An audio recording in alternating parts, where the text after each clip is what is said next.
25 de novembro, gente. Olha, o Alexandre de Moraes não levou só 15 minutos ou menos para recusar aquela petição de 32 páginas do Partido Liberal sobre as urnas sem log.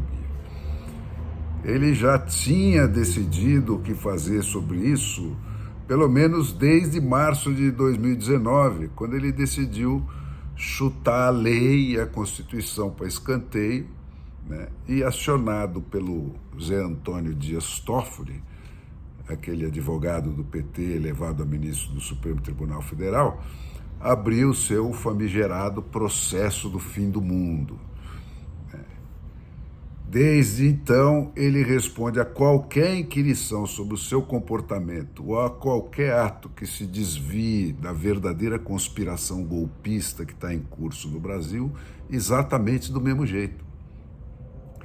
Na última ou na antepenúltima, porque ele não passa 24 horas sem dar mais uma, né, o que faz parte da tática para manter e agravar cada vez mais a confusão em que eles estão mergulhando o país, né? Então, na última, só para manter o que já se tornou um estilo, ele deu 24 horas para o PL para que ele emendasse a petição que, de qualquer maneira, ele já tinha se decidido a descartar. Então, gente, olha, não merece qualquer resposta os factoides do Alexandre de Moraes, mas vamos dar mais uma resposta só, mais dessa vez, assim como ilustração, né? O Código de Processo Civil manda dar 15 dias se e quando uma petição feita à Justiça contiver qualquer tipo de irregularidade que torne impossível julgar o mérito do que foi peticionado. Agora, qual é a dificuldade de se compreender o mérito do que peticionava o PL em cima das provas que o próprio Tribunal Superior Eleitoral forneceu, sem se preocupar em esconder o fato, naquilo que ele publicou na internet, né, de que 279 mil urnas, valendo 60% do total envolvido nessa eleição, têm o mesmo número de log, o que impede que se saiba o que é que elas contêm e quem, quando e onde enfiou lá dentro o que cada uma delas contém, né? Mas o seu Alexandre de Moraes não só ignorou o que foi pedido à Justiça que esclarecesse, mas determinou que o queixoso pedisse outra coisa lá da cabeça dele em 24 horas, né? O que é um completo absurdo. O pedido, quem faz, é a parte, né? O peticionado pode negar ou não o que foi pedido, mas só isso e mais nada. E muito menos ele pode despachar essa decisão em poucos minutos, sem distribuir, nem sequer distribuir a petição para o julgamento do mérito pelos demais ministros. Então, gente, vamos parar de usar eufemismo, né? O golpe do PT é um castelo de cartas falsas, né? Umas empilhadas em cima das outras. Em março de 2019, né, quando ele foi flagrado em falcatruas passadas, o amigo do pai do Marcelo Odebrecht, e que era também o advogado do PT guindado ao Supremo Tribunal Federal, seu José Antônio Dias Toffoli, abriu um inquérito criminal para investigar notícias fraudulentas, né? Ou que se constituíam em ofensas e ameaças que atingem a honorabilidade e a segurança da corte, dos seus membros e dos seus familiares. A notícia tinha sido publicada pela revista Cruzoé, que deu uma reportagem mostrando que naquela lista de codinomes que a Odebrecht tinha, de gente que ela subornava, estava o amigo do meu pai, que vinha a ser o seu Zé Antônio Dias Toffoli. O Dias Toffoli, então, nomeou como relator desse processo, que ele não tinha o direito legal de abrir, o Alexandre de Moraes, né? E já no 18 de junho de 2019, o STF reunido aprovou no pleno a legalidade desse inquérito, né, por 10 votos a 1, com exceção do Melo, né, entre aspas, com base no artigo 43 do regimento interno do STF, que permite ao seu presidente instaurar inquéritos quando se tratar de infração à lei penal na sede ou nas dependências do tribunal.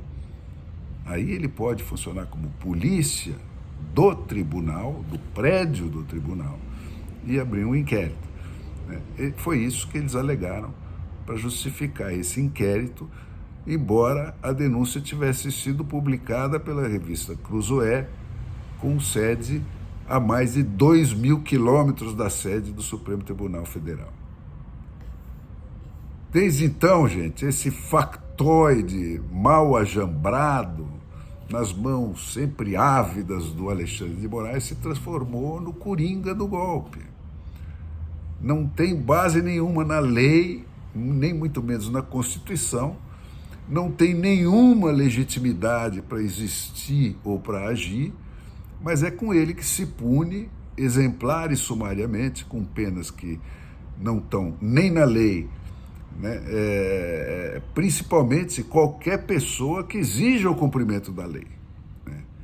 E pune com redobrada ferocidade todo aquele que exigir o cumprimento da lei ou invocar a lei para denunciar a aberta, a explícita, a translúcida e ululante manipulação da eleição de 2022. Essas punições são sempre muito bem definidas e drasticamente concretas, na forma de censura, de banimento das redes sociais, de multas, de condenações ao degredo econômico, a dita desmonetização, e mais, né? Não tem fim a lista de penas que ele inventa para cada caso. E se dão sempre em torno de proibições que nunca são definidas, né? Nem os advogados conseguem saber da autoridade judiciária que diz que está agindo em nome da proteção do Estado democrático de direito, o que exatamente as suas vítimas estão proibidas de dizer ou de fazer. Porque o objetivo deles não é, obviamente, esclarecer onde está a fronteira do direito, esse da cabeça deles, mas, ao contrário, é confundir e aprofundar a insegurança e a dúvida gerais, deixando todo mundo acovardado até que seja tarde demais para reagir. Então, fica a palavra dele contra a palavra do Brasil e de todas as suas instituições, de todos os seus documentos legais e de todos os documentos constitutivos da República Federativa do Brasil, como é o caso da Constituição. Só que a dele é uma palavra que tem execução sumária e o Brasil, se quiser, que recorra ao próprio autor do golpe, como o PL tentou fazer.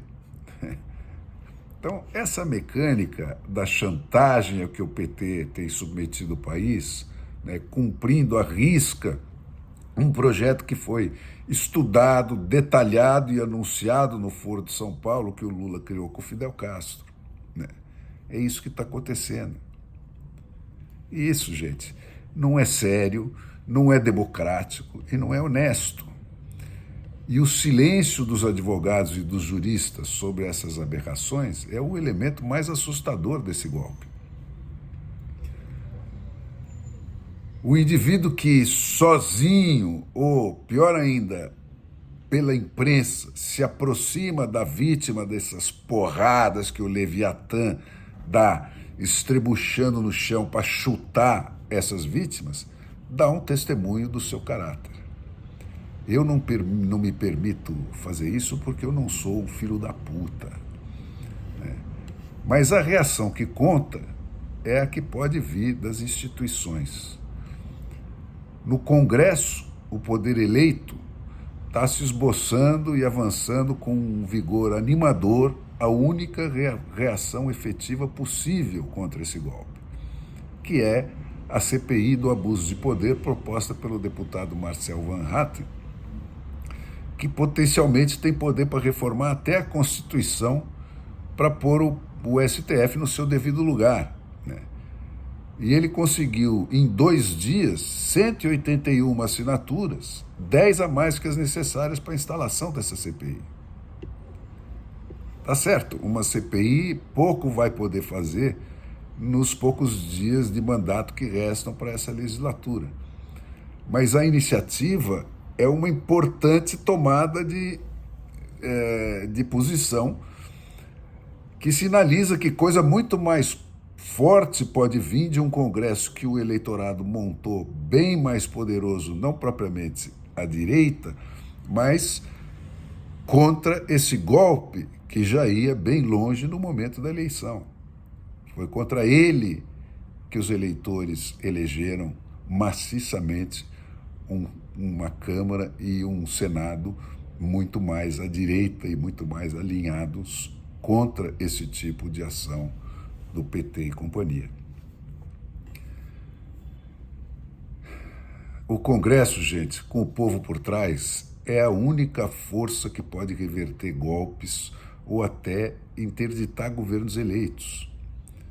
E o nosso interditou legitimamente um do PT e não faz muito tempo. Tá certo? Já estão aí o PP e os republicanos pedindo pinico para o Alexandre de Moraes, que bloqueou as suas verbas partidárias. É mais uma ilustração veemente da trapaça em que caiu esse país quando acreditou que estatizar as verbas partidárias e as de campanhas eleitorais era um meio de tornar mais equilibrada e mais justa a democracia brasileira. Democracia é a ferramenta de domar estados. Nunca se esqueça disso. A ferramenta de domar estados. E que, portanto, gente, entregar essa ferramenta ao próprio Estado é uma contradição em termos, né? E também estão aí os presidentes da Câmara, e mais especialmente o do Senado, né? O nosso Rodrigo Chamberlain Pacheco, abrindo as pernas para o Führer das nossas SSTFs. Mas isso é uma guerra, senhoras e senhores, daquelas em que ou você mata ou você morre. A ordem, portanto, é juntar a força do poder eleito, que acaba de provar pelas iniciativas do deputado Van Hatten e de senadores como o Eduardo Girão, o Lazier Martins e outros, né, que pode ser desenterrada essa força e revivida pelo chamamento do povo, né? Se indiretamente, só pela reverberação das manifestações na frente dos quartéis, essa pressão já fez reagir o Congresso na boa direção, antes do Congresso antigolpista recém-eleito efetivamente tomar posse, a gente pode esperar coisa muito mais forte desse que tomará posse a partir de fevereiro. É exatamente por isso que as forças golpistas vão tentar aniquilar completamente o poder eleito pela desmoralização antes de fevereiro. Até lá, cabe a quem preza a democracia no Brasil trabalhar pelo aparelhamento da força da reação política, que é a única que não nos levará a desvios fatais para tentar corrigir esse desvio em que nós estamos, pela força militar. É da mais legítima competência constitucional das Forças Armadas repor a lei e a ordem, né? Especialmente quando quem está violando a lei e a ordem é a instituição titulada para garanti-las. Quando um cidadão comum ou alguém aqui de fora viola a lei e a ordem, o caminho é super bem mapeado. Está aí a polícia, o judiciário, e você resolve a parada. Agora, quando a lei e a ordem está sendo violada pelos encarregados de garanti-las, aí é para isso, prevendo essa hipótese, que as Forças Armadas têm esse papel definido na Constituição. Então, para honrar a fé que o povo brasileiro deposita nelas, né, as Forças Armadas devem dar um pronunciamento mais claro e mais incisivo sobre os limites de tolerância que a lei e a Constituição exigem dela nesse sentido, e da disposição dela de agir se esse limite for violado. Porque com a força dos representantes eleitos do povo brasileiro tomando posição, como estão começando a fazer, respaldada pela força militar, né, mediante a reafirmação do seu papel constitucional e a definição de uma fronteira claramente demarcada, né, a parada vai estar ganha. E os golpistas vão aparecer como aquilo que eles realmente nunca deixaram de ser, né?